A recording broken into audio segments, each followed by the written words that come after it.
Alright, so this room was the first room in the hidden passage to be carved out. So in this room, if y'all look right over here, this used to be about a 4-inch high void. As y'all can tell, it has expanded a little bit. Now, when they were starting construction, they didn't know if this room led to another room, and if it didn't, they didn't want to carve out more of the cave than was going to be naturally carved out within thousands of years. So they put off a blue smoke bomb right over here, and if that smoke didn't travel into the next opening, then they would stop the construction and survey for a different opening. The main chemical property that makes up the formations here in the cave is going to be called calcite. It's formed from rainwater on the surface, seeping in through the soil, picks up carbon dioxide along the way, and as that carbon dioxide gets into the air pocket of the cave, it evaporates. So when the carbon dioxide evaporates, it does form carbonic acid. So when the carbonic acid makes its way through the rock, it starts to deposit into the calcite. That is how all of the formations here are going to be formed. Now, this specific formation is formed with calcite-rich water. So this used to be full of water, and it was very rich in calcite. So the calcite was able to form from the bottom, forming the little crystal-like structures. Do y'all have any questions? So this whole thing was carved out with water?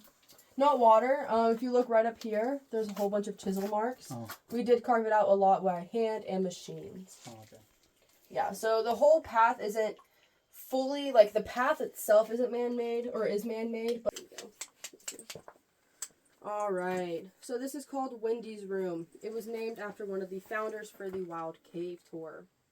If you look right here, this little entrance, that is one of the first crawls on that Wild Cave Tour. This is called Dusty's Crawl. Please watch your step.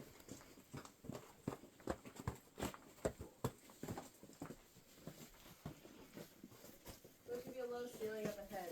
Please make sure you're careful.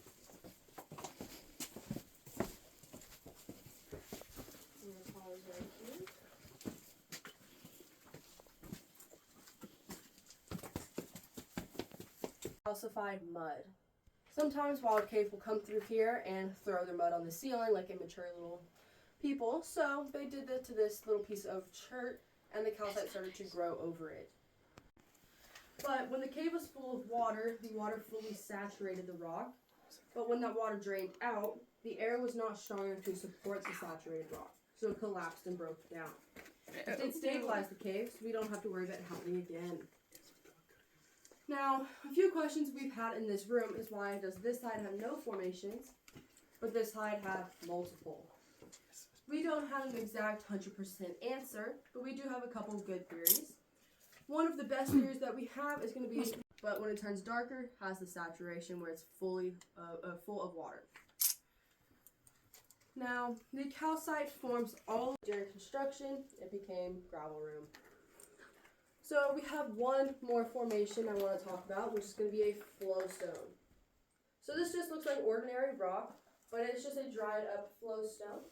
Flowstones are formed from the calcite dripping and flowing through walls and ceilings of the cave and a conduit flow foundation.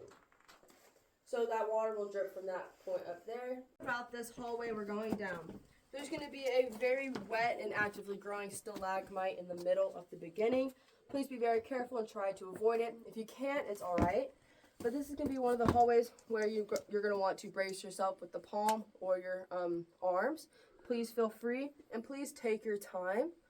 At the bottom or towards the end, there's going to be a very low ceiling. So please watch your head. Before you go, yes. So this cave looks like it goes quite a ways back here. It does. That is another cave crawl. I don't know the exact name of that one. I believe it's either Rebirth or Range Rain. No, that's cool. I just wasn't sure. Yeah, of course. How far back it went. It starts to form and go over the breakdown pieces. And we have some more young calcite. This piece over here is so cool. It's like a wave. Like a taco. Yeah, so that actually used to be called a drapery. It broke off from that formation, that piece right here. Oh, yeah. We used to call it our little flag, but it unfortunately broke off, and we were able to save it and just put it right over there. So this little tube right here, this is called a rudist bivalve. So rudist bivalves were a type of clam that lived during that time. So when it was alive, it would have a little lid. This one doesn't have it right now, but it would have a little lid to close when a predator swam by to protect itself. And it made up most of the coral. Very cool. So please don't touch that. It's the only thing I'm allowed to touch without getting in trouble. Alright, What's so it there's called again? Brutus bivalve. Brutus. Yes. I'm gonna look it up. That's interesting. Yeah. Square's just making me hungry. Once again, either rain drain or rebirth. Shit ball. Yeah. That's pretty nifty. Are there any questions? Where did it go? About 25 feet. Okay. Oh yeah, you mean getting that back ever.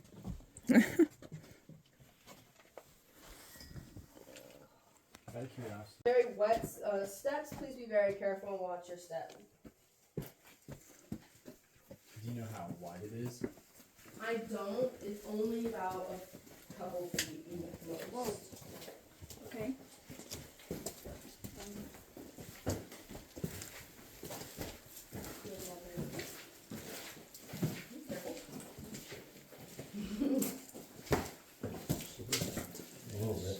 Yeah, it's very wet in this room. Alright, this room is called Treasure Room. In my opinion, and in my general manager's opinion, it's the most beautiful room. You have some vampire teeth right here as well. Oh wow. Now right down here, this is called Skull Room. Allegedly, we found lots of peccary skulls. Peccary looks like a wild groundhog, but a little bit different, and they are extinct today. But allegedly, we found multiple skulls down in this room. It's haunted because we did have some cameras put down here a year or two ago, and they saw something moving in the camera. It was closed. There was no one supposed to be down here, and it looked like too big to be a bat, too big to be a fox, or anything that had been down here before. That's why they think it's haunted. I haven't seen that video. It was me. It's just a room. Yeah. So until I see something, I'm not believing it. Yeah, it really is. Feel free to clean off your shoes, wipe them off right here with your body.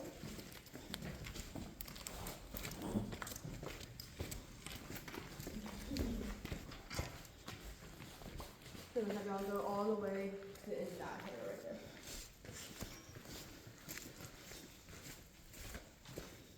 Alright, right there, perfect.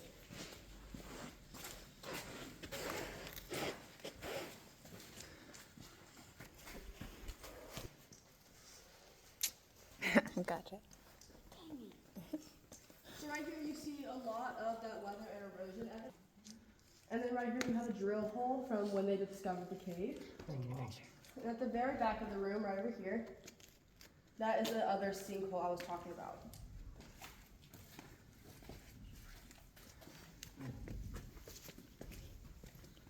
That is the other sinkhole.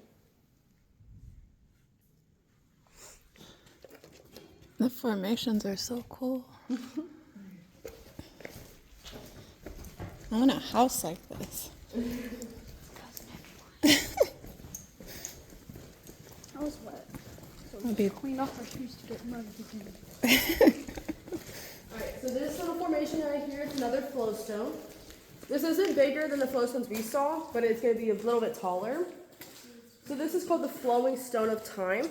It's one of the only formations here in the cave that we have a really close estimate because we took a 22 core sample, or 22 inch core sample. When they were studying the layers of growth from the calcite, they discovered it to be about 400,000 years old. Here we have a little rim pool, where, find my button, there you go. A little rim pool. That fills up with water that flows from the top of the flowstone down. It's about 2 to 3 feet deep and up to 100 gallons of water. And right here is the main hole that they expanded to 2 feet wide so that the two men named Jack Baby and James Sanson could be lowered down and discover the cave. There's water dripping everywhere. Oh, cool. That was the adventure tour that just passed us. As I can tell, it's a lot more people. That's just Oh, that's cool. It's all spiky. Do you have Wi-Fi? Look up there. That was actually going to be the entrance for the Hidden Passage tour, but using that blue smoke bomb, the smoke didn't travel into another room behind it or through it. So they didn't want to carve out the cave that wouldn't be naturally carved out within years or thousands of years. So they changed this one off and found the one that we went through. So dead end. So if I look up here, that's the Again, right that's here the is the crawl. temptation, so if you guys want to touch again, feel free to Yeah, do the one so. that leads It's into wet- Wendy's room. Wet and smooth. There. They guys have to massage it. I won't judge you as much. What's that? What's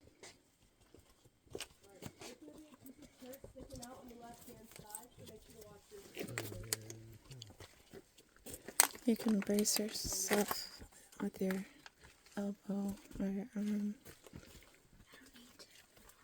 Built different.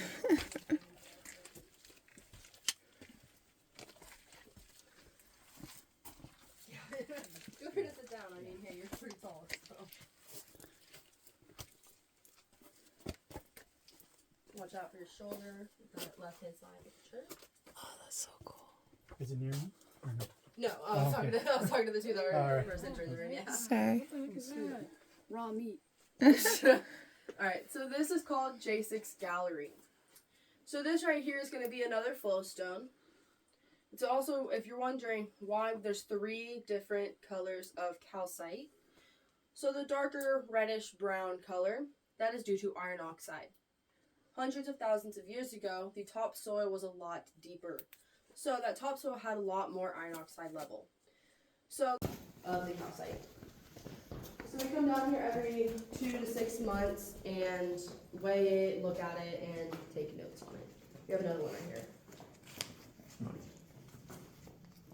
Amigos. We call it Amigos because you can see the different colors of calcite. But the biggest part is this used to be 3 different flowstones that formed into one big one. And right up here we have another helictite that formed 2 soda straws. And with the different dripping, we have a very weird looking stalagmite. We like to call it our totem pole. We also have a cave carrot. Yummy. Right over here is very young calcite. We Ooh, call this Crowder's Falls. yeah, it's really white. And then at the very back of the room behind the debris cone right over there, that's a wild cave crawl called the Maze. Wild cave takes place on the weekends, and when they're crawling around, we'll have regular tours going on and the hidden passage tour going on. And depending on the tour guide, they like to scare the hidden passage tour guides. What about me though? Yeah, it's another little crawl. I'm Yeah. smart. That is a compliment. Oh, not mine. Yeah, I'm cooked. Talking about this one? Yep. Yep. You have to be a tiny Who- person to fit in there. It can be either very tiny I or just want to very know easy to who maneuver says through. yeah. I can do that. Who says yeah? I mean, want- you I can want to say do you that. can, Yeah. you can, but I don't know. right. Hey, so this is this water in the air or what is this dust? Moisture. Oh, what is that? Yeah, so it's gonna be moisture. Oh, It's not look at dust. that, bro. The humidity level here in the cave is Oh, 98%. I'm really hungry now. So yeah, a lot of people think it's dust, but it's actually just moisture. Alright, so this crawl that goes all the way through, and they'll come from the one, they go for over there, and they go for over there. A lot of the time, this is one of the bigger popular rooms that wild cave guides like to scare the tour guides because they're hidden right here. They'll crawl up the boulder right here, turn off all their lights, and then scare them. My brother is one of the wild cave guides, and he is a freak and decided to scare one of the tour guides here on the hidden passage by chasing him on all 4s. So, yeah. Good times. Yeah, I'm happy he didn't do it to me. He would have gone kicked. Memories. So, yeah. Yeah. To fit through, but we've had some like radar teams Yo, and stuff look. with drones and stuff. Look, If you that's saw so the cool. little- Yeah, that's moisture. Constellation. Little pink little tags Yeah, right yeah, there, yeah. that helps mark it. For when they're exploring. Sure. Alright, take as many pictures. I'm just gonna be right over here when y'all finish. When Alright, this room is called Dragon's Mouth. We call it Dragon's Mouth because we have a dragon's mouth. cool. This leads into the cave crawl, Belly of the Beast. It's got a lot of hair. So down back over there is going to be the Belly of the Beast. And then over here, all of this is going to be calcite rafts and calcite ice. The rafts is what forms first. It's going to be those little brown specks on the water. So with this, water is fully still, so that calcite is able to build up, forming very thin formations, laying up on the surface. Over time, those rafts start to drift off to the side, forming the calcite ice, which is going to be the thin sheet. It's a very delicate formation, as it is as thin as paper. Sorry, I'm just You're trying to good. gauge how Yeah, you're my good. camera stand. So It looks like an Red a elephant. little bit. The Where? shadow of this Oh, that up. one? Well, Looks like this.